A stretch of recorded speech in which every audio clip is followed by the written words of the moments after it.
Assalamualaikum warahmatullahi wabarakatuh. Baiklah anak-anak, Ibu akan sedikit membahas mengenai beberapa hal yang berhubungan dengan sistem peredaran darah ya. Yang pertama yaitu jantung. Nah, ini bagian-bagian jantung ya. Kalau kita kasih garis nih, nah ini garis batasnya. Nah, ini garis batasnya.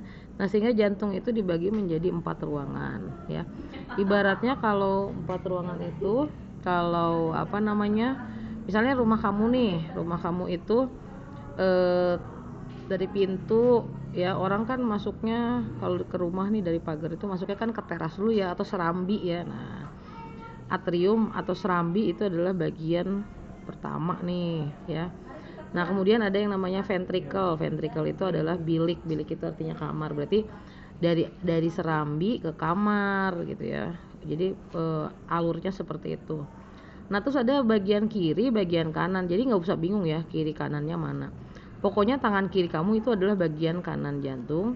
Tangan kanan kamu adalah bagian kiri jantung. Ini kalau ngelihat gambar nih, ini tangan kanan kamu tempel kan, berarti di sini nih tangan kanan kamu nih. Nah, ini adalah jantung bagian kiri. Bagian kiri adalah bagian jantung yang kaya akan oksigen. Ya. Bagian kanan adalah bagian jantung yang kaya akan CO2. Nah, gitu ya. Nah, kemudian ingat tadi saya bilang aliran darah masuknya ke serambi dulu atau teras ya. Kemudian baru nanti ke bilik. Nah, ini berarti di kiri nih ya. Kiri masuk ke jantung. Nah, kita lihat mana nih pembuluhnya nih. Nih ya, ini pembuluhnya yang ini. Kemudian pembuluh darah itu kan ada arteri, ada vena ya. Vena itu lihat ada huruf E, berarti ke jantung. Arteri, ada ri dari jantung ya. Vena ke jantung, arteri dari jantung. Pulmonal atau pulmonalis artinya paru-paru. Berarti vena pulmonalis, pembuluh darah yang masuk ke jantung asalnya dari paru-paru. Nah, berarti nih darah yang masuk sini nih, darah yang masuk sini adalah darah yang berasal dari paru-paru. Berarti kalau dari paru-paru dia kaya akan apa? Kaya akan oksigen. Nah, dari serambi kiri atau atrium kiri, darah akan mengalir masuk ke bilik kiri atau ventricle kiri. Nah, dari sini kemudian darah akan dialirkan keluar. Nah, keluar ada pembuluh aorta. Aorta itu ya sama dengan arteri ya. Jadi artinya membawa darah dari jantung, tapi dibawanya kemana oleh aorta? Ke seluruh tubuh. Nah, nanti ada tubuh bagian atas, ada tubuh bagian bawah gitu ya. Nah, kemudian sekarang kita pindah ke bagian jantung sebelah kanan. Kanan tadi ingat, kanan itu mengandung gas CO2. Jadi darah yang ada di pembuluh darah ada di jantung bagian kanan kaya mengandung CO2. Kenapa mengandung CO2? Tadi kita lihat nih. Aorta kan keluar dari jantung dia ke seluruh tubuh. Nah, dari seluruh tubuh ya, darah berarti kan mengandung CO2 gitu kan. Mengandung CO2, nah masuk ke jantung nih, dibawa oleh pembunuh vena cava, vena ke jantung, berarti namanya vena, masuk ke jantung nih dari seluruh tubuh ya kan, masuk ke jantung, ke serambi kanan, lanjut ke bilik kanan.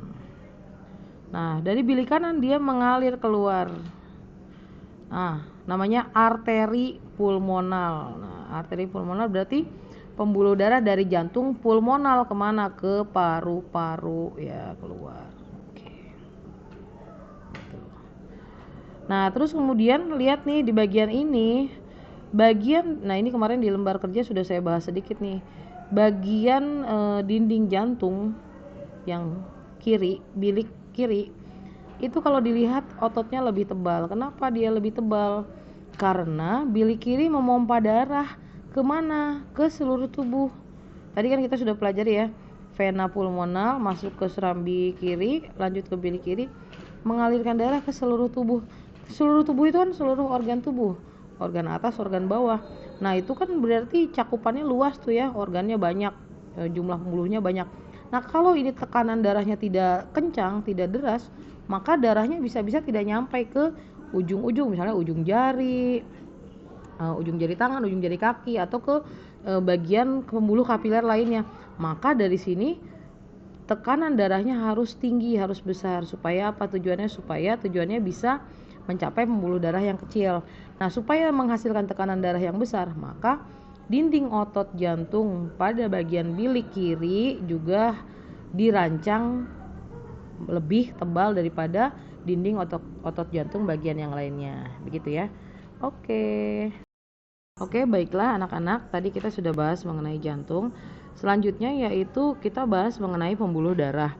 Di sini pembuluh darah ada 3 macam. Ada pembuluh darah arteri, vena, dan kapiler ya. Nah, 2 pembuluh darah yang utama atau besar yaitu arteri dan vena. Kapiler itu adalah pembuluh darah yang kecil. Biasanya bisa ditemukan di bagian-bagian ujung atau di dalam organ. Nah, itu pembuluh kapiler ya, kecil-kecil. Kemudian, nah sekarang kita lihat apa perbedaan dari kedua pembuluh arteri dan vena. Nah, kita mulai, kalau saya pakai apa istilahnya jembatan keledainya, yaitu dari namanya sendiri, arteri, arteri. Nah, berarti itu pembuluh darah yang membawa darah dari jantung. Ingat ya, arteri, berarti dari jantung.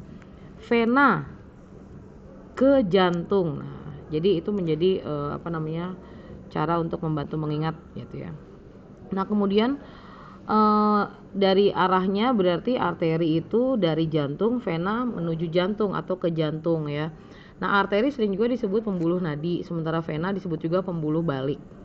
Kemudian dari denyutnya, nah kita lihat nih, denyutnya arteri itu terasa. Jadi kalau kamu pegang pembuluh darah, oh ada denyutnya, misalnya di pergelangan tangan biasanya, atau di leher bagian kiri atau kanan biasanya terasa denyutnya.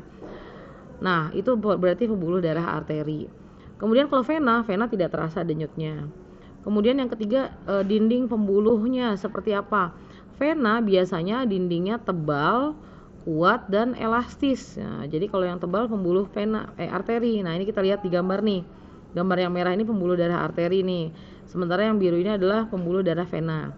Sementara vena lebih tipis dan tidak elastis, jadi lebih kaku, sehingga mudah terluka ya, mudah luka. Kemudian jumlah katup. Jadi pada pembuluh darah arteri, katupnya ada 1, yaitu di bagian luar jantung atau di luar bilik ya. Ya, dekat ke bilik maksud saya. Sementara vena banyak di sepanjang pembuluh. Jadi dia punya katup-katup kayak gini nih di vena nih. Kenapa di vena banyak katupnya? Tujuannya supaya darah tidak mundur lagi ke belakang. Kenapa di arteri tidak ada katup? Karena arteri kan berasal dari jantung. Dia harus alirannya harus cepat harus deras ya, agar bisa mencapai bagian yang ditujunya. Misalnya dia mau membawa darah kemana nih? Apa ke paru-paru atau ke usus atau ke organ lain? Nah, dia nggak boleh dihalangi. Justru dia harus mengalir dengan cepat. Sementara pada pembuluh vena dia banyak katupnya, tujuannya supaya tidak mundur lagi ke belakang gitu darahnya ya. Kemudian lokasi. Nah, kalau pada arteri dia jauh dari permukaan tubuh, biasanya agak lebih tersembunyi ya. Dirancang sedemikian rupa supaya ketika misalnya terjadi sesuatu pada tubuh kita, pembuluh darah arteri ini tidak terkena nih, jadi nggak gampang terkena luka nih, karena letaknya jauh dari permukaan tubuh gitu, sehingga kalau terjadi luka tidak membahayakan. Sementara vena dekat dengan permukaan tubuh, jadi kalau kalian lihat nih, misalnya di bagian dekat kulit kalian ada, misalnya di kulit mungkin tangan kalian nih, telapak tangan bagian punggung misalnya ada warna hijau-hijau, nah itu pembuluh darah vena tuh, dia di dekat permukaan tubuh. Kemudian jika terluka bagaimana? Karena sifat arteri itu membawa darah keluar dari jantung, berarti kan dia dipompa oleh jantung tuh, didorong keluar oleh jantung. Maka darahnya jadi memancarnya lebih deras. Sehingga kalau pembuluh arteri sampai terluka, terkena sesuatu misalnya, dia bisa menyebabkan seseorang kehilangan darah dalam jumlah banyak. Sementara vena karena dia menuju jantung, jadi jalannya lebih lambat gitu. Jalannya lebih lambat, darahnya tidak sederas pada pembuluh darah arteri. Jadi darahnya lebih lambat lah mengalirnya, darahnya menetes. Jadi kalau Kalau arteri terluka, darahnya bisa memancar, sementara vena terluka, darahnya menetes. Warna darah ya merah ya, sama-sama merah ya, tapi mungkin kalau diperhatikan lebih lagi, arteri warnanya merah segar, vena merah tua gitu ya.